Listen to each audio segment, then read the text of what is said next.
Good afternoon everyone. आज की video में हम साइंस के मैराथन करने जा रहे हैं। अगर आप SSC, BPSC, UP PCS, MP PCS, Rajasthan PCS या किसी भी कॉम्पिटिटिव एग्जाम की तैयारी कर रहे हैं तो यह वीडियो आपके लिए बेहद फायदेमंद साबित होगा। तो वीडियो को अंत तक जरूर देखें और अगर आपको पसंद आए तो लाइक और सब्सक्राइब करना ना भूले। चलिए शुरू करते हैं आज का सेशन। आगे है अम्ल का सूत्र, रासायनिक नाम और उनका IUPAC नाम।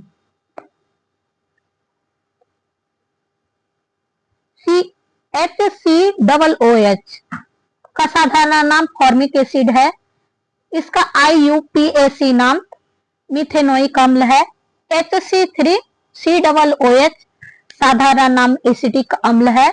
IUPAC नाम एथेनोइक अम्ल है। CH3CH2COOH साधारण नाम प्रोपियोनिक अम्ल है। इसका IUPAC नाम भी प्रोपोनोइक अम्ल है। CH2CH2COOH साधारण नाम ब्यूट्रिक अम्ल। IUPAC नाम ब्यूटेनोइक अम्ल है।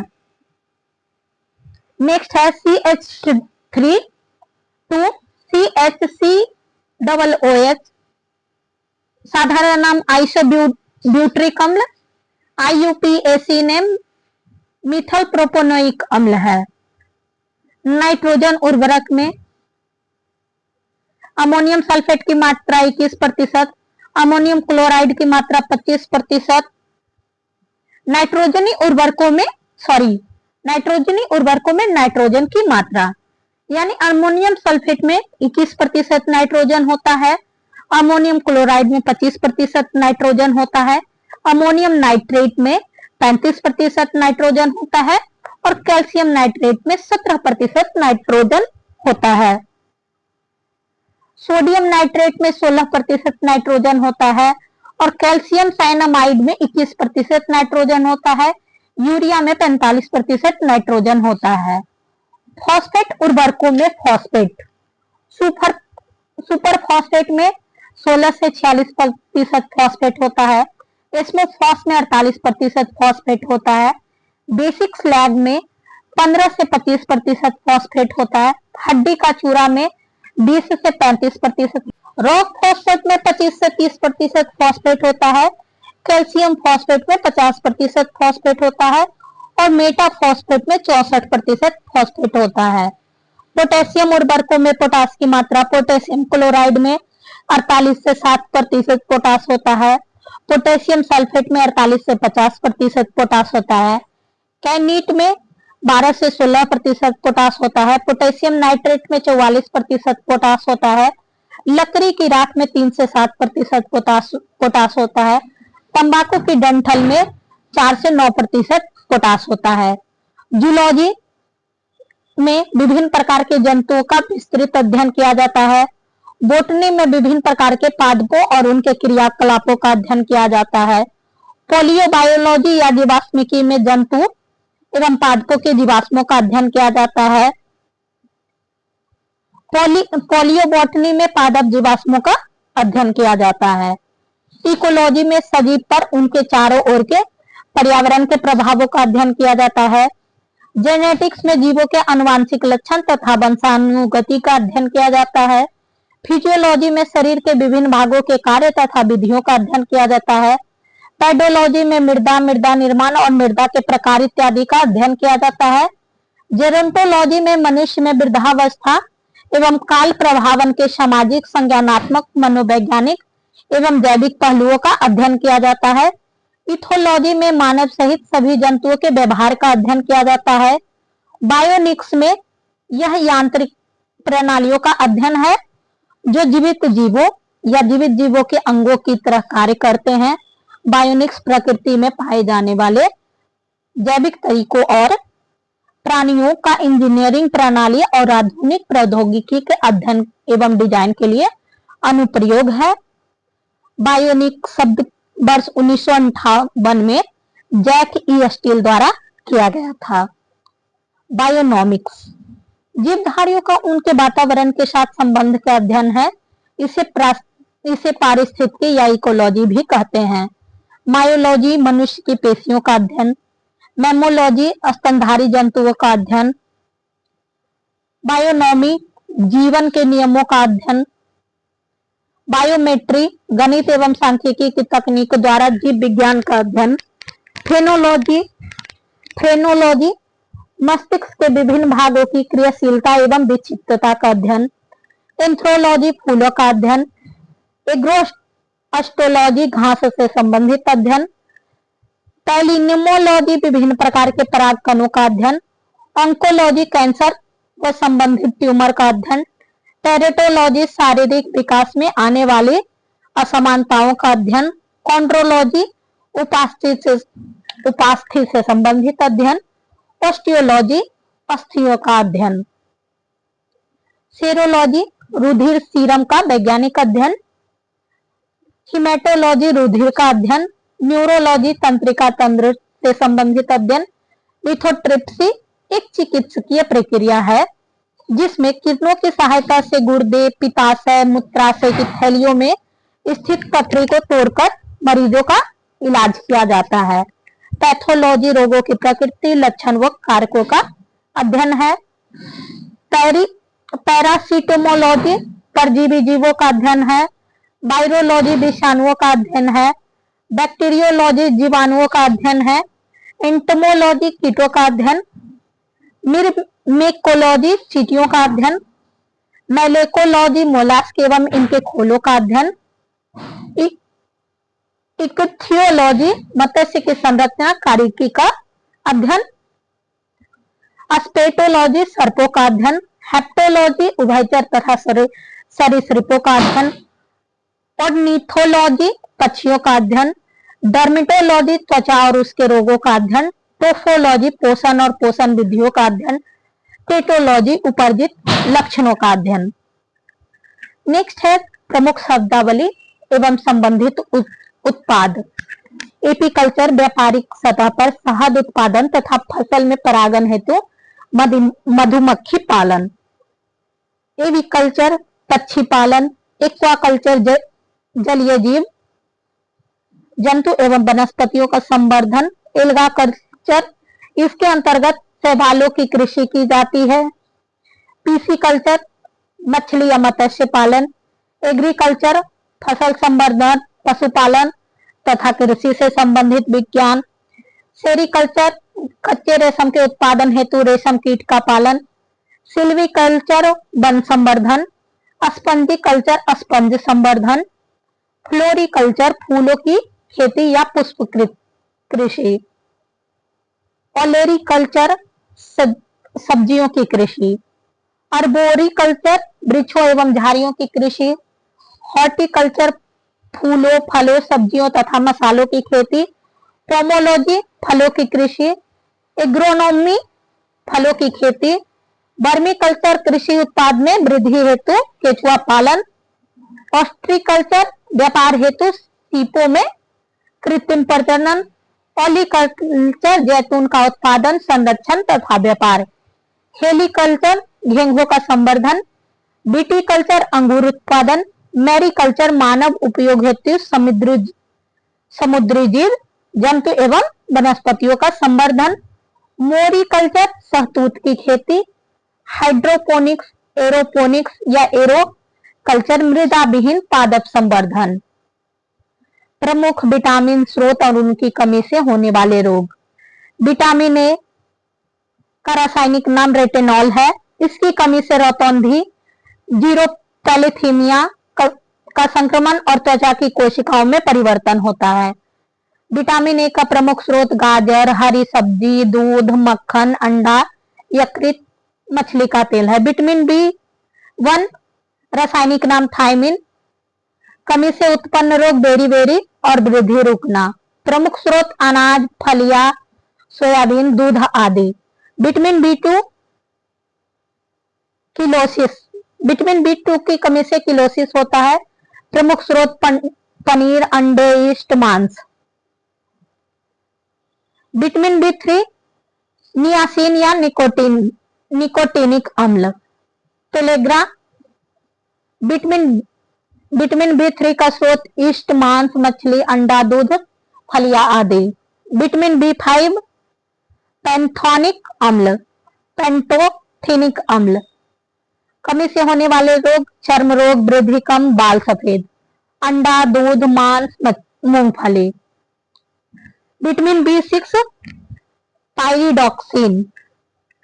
कमी से होने वाले रोग, रक्तहीनता, चर्म रोग, पेशीय ऐंठन। दूध, ईस्ट, अनाज और मांस। विटामिन B7 बायोटीन की कमी से चर्म रोग और बालों का झड़ना, मांस, गेहूं, अंडा, सब्जी तथा फल। विटामिन B9 फॉलिक अम्ल। कमी से होने वाले रोग, रक्तहीनता और कुंठित वृद्धि। स्रोत हरी सब्जियां, फलियां, ईस्ट, मांस एवं अंडे।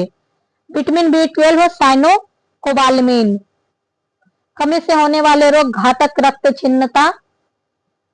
स्रोत मांस, मछली, अंडा, दूध, आंत्र के जीवाणु।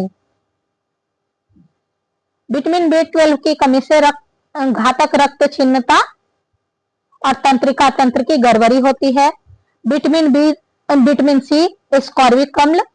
कमी से स्कर्वी रोग होता है। विटामिन C का स्रोत आंवलान, नींबू वंश के फल, टमाटर और सब्जियां। Vitamin D calciferol. सूखा रोग, रिकेटस या ऑस्टियोमलेशिया। मक्खन, मछली का तेल, अंडा तथा सूर्य के प्रकाश में संश्लेषण। विटामिन E की कमी से जनन क्षमता की कमी, जननांग तथा पेशियों कमजोर। तेल, गेहूं। विटामिन E के स्रोत तेल, गेहूं, अंडे की जर्दी, सोयाबीन आदि। Vitamin K naphtha quinone. चोट पर रक्त का थक्का न जमना। विटामिन K का स्रोत हरी सब्जी, अंडा, सोयाबीन, आंत के बैक्टीरिया आदि हैं। प्रमुख हीनता जन्य रोग, रोग और कारण। एनीमिया जिसे रक्तहीनता भी कहते हैं, लौह की कमी से होता है। स्कर्वी विटामिन C की कमी से होता है। घेंघा रोग आयोडीन की कमी से होता है। मैरेस्मस दीर्घकालीन उपवास के कारण और प्रोटीन सहित ऊर्जा के सभी स्रोतों का अभाव। क्वासियोरकर प्रोटीन अल्पता। मुर्गियों में रिकेटस विटामिन D की कमी। मवेशियों में मैडकाउ रोग प्रियॉन्स नामक प्रोटीन की कमी के कारण। मधुमेह इंसुलिन की कमी के कारण। जीरोपैथिलीमिया या रतौंधी विटामिन A की कमी के कारण। पौधे में होने वाले प्रमुख जीवाणु जनित रोग, आलू का सैथिल रोग, स्यूडोमोनास सोलेनसेरम, क्राउन गाल रोग, एग्रोबैक्टीरियम ट्यूमेफेसियंस के कारण। फेसियंस जीवाणु का नाम। बंदा गोभी का काला गलन, जीवाणु का नाम जैंथोमोनास कैम्पेट्रिस। नींबू का कैंकर या सिट्रस कैंकर, जैंथोमोनास सिट्री। गेहूं का काला कीट, पिक्सिनिया ग्रैमिनिस ट्रिटिसाई। गेहूं का सलकंड, अस्टिलैंगो नूडा टिट्रिसाई। आलू का अगेती अंगमारी,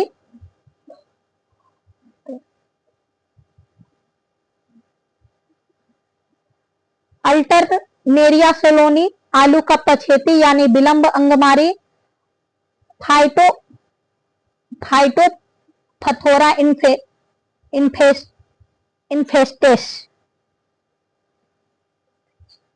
इन्फेस्टेंस के कारण। आलू का बर्ट रोग, सिनकाइटियम एंडोबायोटिकम के कारण।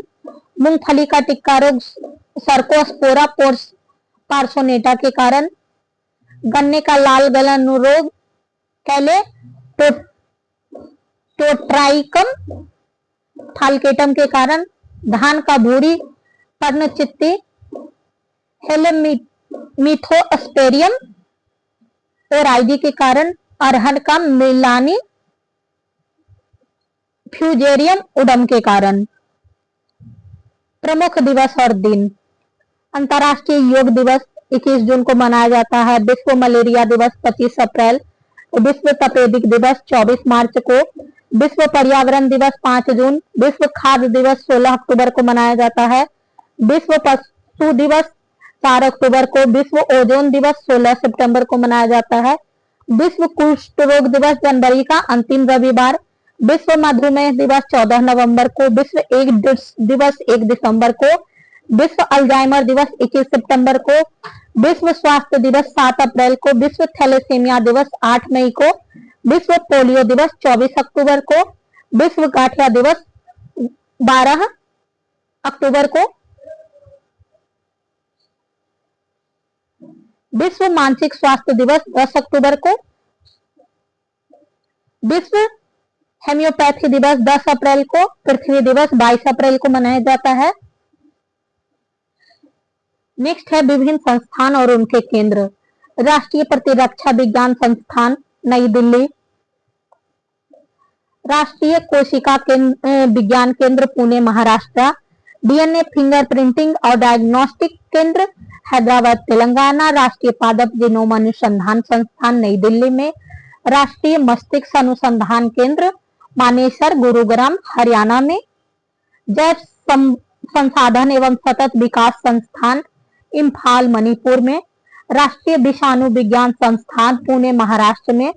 जीव विज्ञान संस्थान भुवनेश्वर ओडिशा में। राष्ट्रीय जीव विज्ञान केंद्र बेंगलुरु कर्नाटक में। बीरबल साहनीपुरा विज्ञान संस्थान लखनऊ उत्तर प्रदेश में।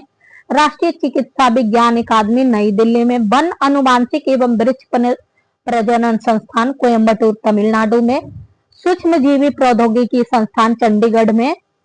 केंद्रीय औषधीय एवं सगंध पौधा संस्थान लखनऊ में। राष्ट्रीय दृष्टि दिव्यांगजन सशक्तिकरण संस्थान देहरादून में।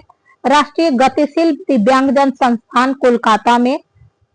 अलियावर जंग राष्ट्रीय वाक एवं श्रवण दिव्यांगजन संस्थान मुंबई में। राष्ट्रीय बौद्धिक दिव्यांगजन सशक्तिकरण संस्थान सिकंदराबाद तेलंगाना में। National botanic research institute Lucknow में। राष्ट्रीय पादप अनुवांशिक संसाधन ब्यूरो नई दिल्ली में। राष्ट्रीय शर्करा संस्थान कानपुर में। भारतीय पशु चिकित्सा विज्ञान अनुसंधान संस्थान इज्जतनगर बरेली उत्तर प्रदेश में। Central drug research institute Lucknow में। केंद्रीय चावल अनुसंधान संस्थान कटक में। भारतीय सब्जी अनुसंधान संस्थान वाराणसी में। केंद्रीय आलू अनुसंधान संस्थान शिमला में। अंतर्राष्ट्रीय आलू केंद्र लीमा पेरू में। तो दोस्तों आज का यह वीडियो यहीं पे समाप्त होता है। मुझे उम्मीद है आपको यह पसंद आया होगा। तो यदि हाँ तो कृपया कर इसे लाइक करें और अपने दोस्तों के साथ साझा करें। और यदि आप हमारे चैनल पर नए हैं तो कृपया सब्सक्राइब करना ना भूलें। कल का हमारा नेक्स्ट सीरीज है एंशिएंट हिस्ट्री रिवीजन। कल ये हमारे घटना चक्र सीरीज का आखिरी पार्ट होगा। नेक्स्ट हम करंट अफेयर्स सीरीज शुरू करने जा रहे हैं, जहां करंट अफेयर्स के एमसीक्यू का प्रैक्टिस किया जाएगा और साथ ही साथ उनसे रिलेटेड फैक्ट्स का अध्ययन भी किया जाएगा। तो मिलते हैं नेक्स्ट सेशन में, तब तक के लिए धन्यवाद। Keep watching and keep connected. मिलते हैं एंशिएंट हिस्ट्री की क्लास में।